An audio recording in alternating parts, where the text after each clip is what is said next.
এই দেশে আইন চলবে কোরআনের মতবাদে ইনশাআল্লাহ। ভুল যদি হয় এর সমাধান করতে হবে সম্মানজনকভাবে। এই সমাধান এইভাবে নয়, আমার পছন্দ হয়নি, আল্লাহর দেওয়া আইনের এবং বিধানের ভিত্তিতে আমাদের প্রিয় দেশেও যদি সেই সমাজ ব্যবস্থা কায়েম হয়, ইনশাআল্লাহ তাআলা লাজিম সেই অধিকার প্রতিষ্ঠিত হবে।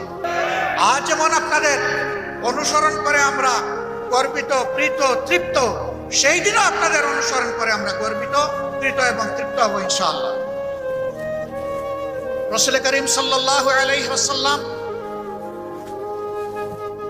মহান রব্বুল আলামিনের পক্ষ থেকে দায়িত্ব পেয়ে মসজিদ গড়েছিলেন এবং মসজিদকে আল্লাহ তাআলার পছন্দ অনুযায়ী মর্যাদায় প্রতিষ্ঠিত করেছিলেন। রাসূল পাক সাল্লাল্লাহু আলাইহি সাল্লামের আলাদা কোনো পার্লামেন্ট ছিল না, আলাদা কোনো ক্যাবিনেট হাউস ছিল না,